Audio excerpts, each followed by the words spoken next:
प्रिय छात्रों, केमिस्ट्री के ऑनलाइन क्लास में आपका स्वागत है। हमारा चैप्टर चल रहा है हेलो एल्केन एवं हेलो एरीन्स।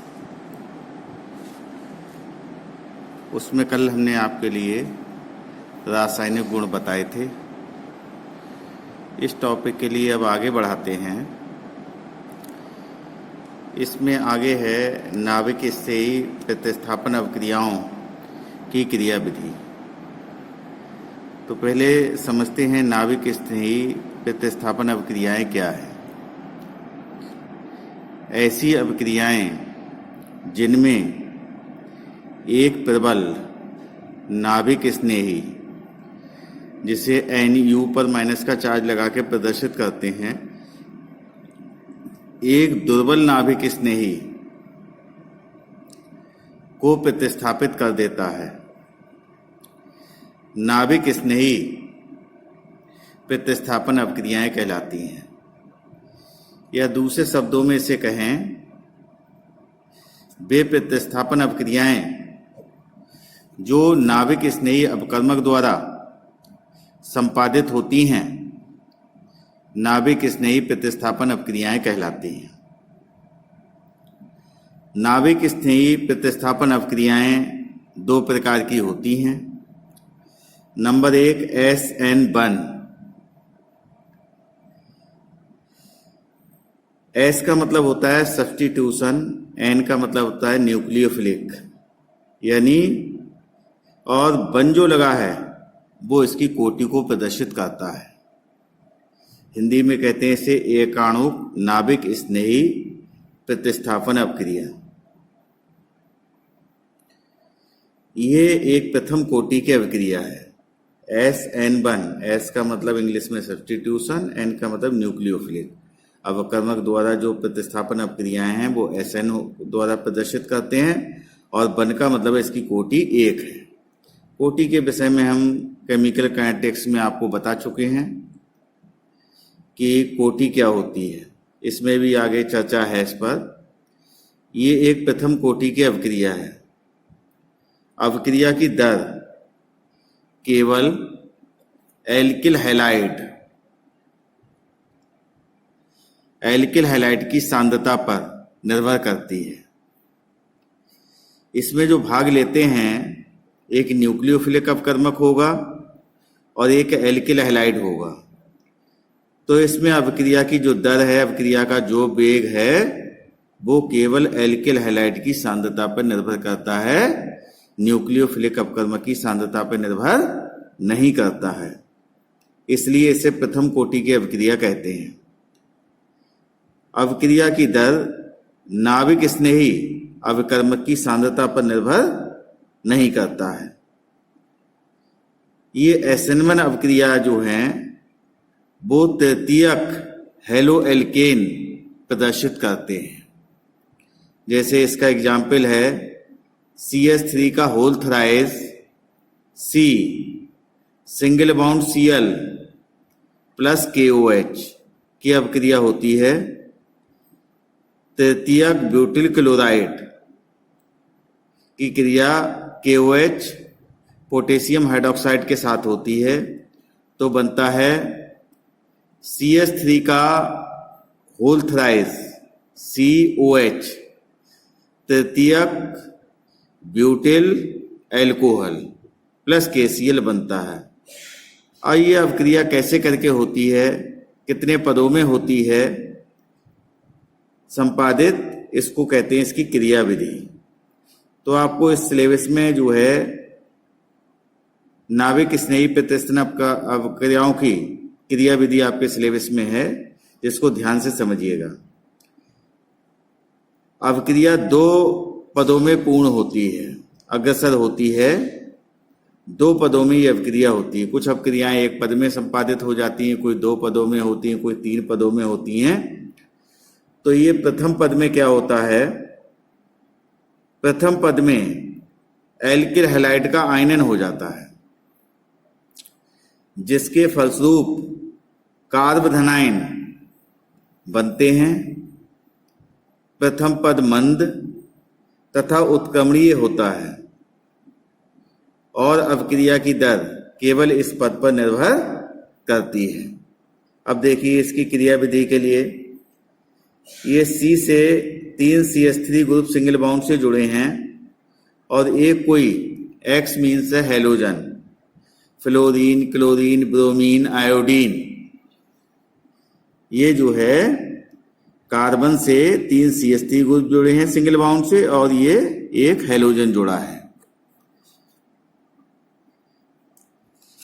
तो इसमें क्या होता है, जब ये सिंगल बॉन्ड कार्बन और हेलोजन के परमाणु के बीच बनता है तो एक इलेक्ट्रॉन इसमें कार्बन का होता है, एक इलेक्ट्रॉन इस हेलोजन का होता है।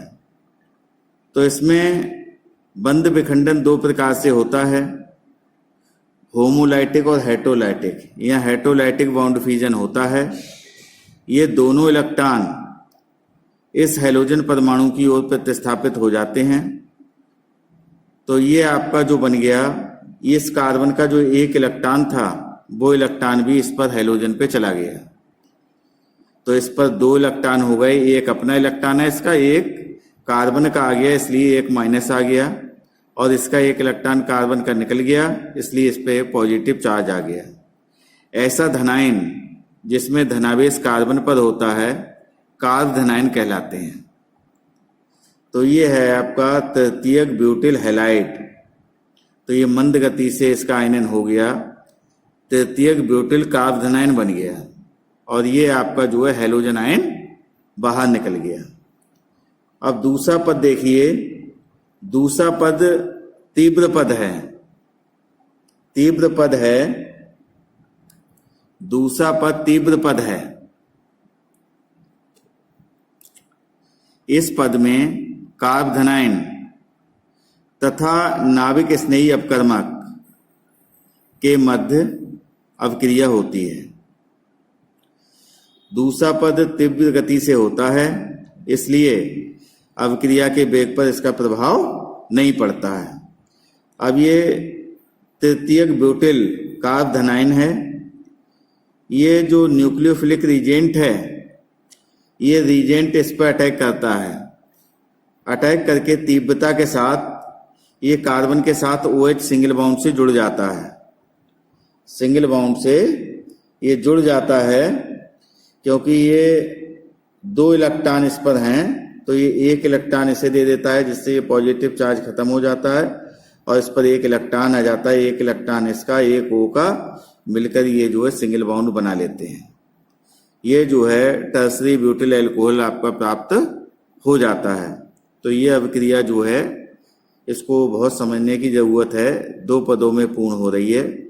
प्रथम पद में जैसे हमने बताया कि ये तृतीय ब्यूटिल हैलाइड का आयनन होता है, ये हेटेरोलाइटिक फ्यूजन होता है इस बॉन्ड का, ये दोनों इलेक्ट्रॉन इसके ऊपर चले जाते हैं, इसमें एक इलेक्ट्रॉन कार्बन का है, एक हेलोजन का है। तो इसलिए हेलोजन पर जो है एक माइनस चार्ज आता है, कार्बन पर एक प्लस आवेश आता है। फिर ये कार्ब धनायन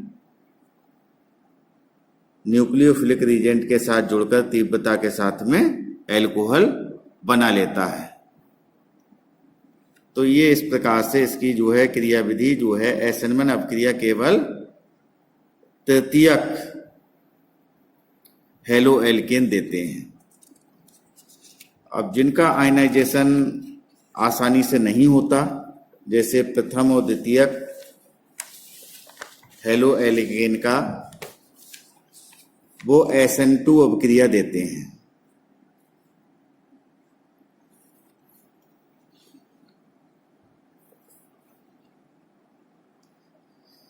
SN2 अपक्रिया है क्या? हिंदी में कहते हैं द्विअणुक नाभिक स्नेही अपक्रिया।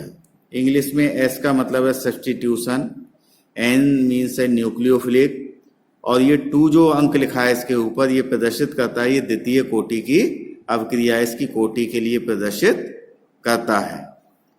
तो इन अवक्रियाओं में अवक्रिया की दर एल्किल हैलाइड तथा नाभिक स्नेही अवकर्मक दोनों की सांद्रता पर निर्भर करती है, इसलिए इसे द्वितीय कोटि की अवक्रिया कहते हैं।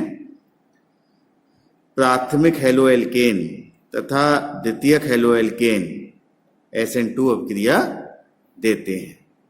अब देखिए एग्जाम्पल, ये रिएक्शन है, ये प्राथमिक हेलोएल्केन है CH3, इस कार्बन से एक हेलोजन जुड़ा है सिंगल बॉन्ड से प्लस NaOH, ये क्रिया करके बनाता है, इसका X यहाँ से हट जाता है, इसके स्थान पर OH आ जाता है, CH3OH हो गया प्लस NaX बन गया। अब ये अभिक्रिया कैसे करके हो रही है, कैसे करके इसमें बॉन्ड टूट रहे हैं, पुराने बॉन्ड टूट रहे हैं, नए बॉन्ड बन रहे हैं, इसको क्या कहते हैं, क्रिया विधि। क्रिया विधि समझिए, SN2 अभिक्रियाएं एक ही पद में पूर्ण हो जाती हैं। अभिक्रिया में एक मध्यवर्ती संक्रमण अवस्था प्राप्त होती है। संक्रमण अवस्था में कार्बन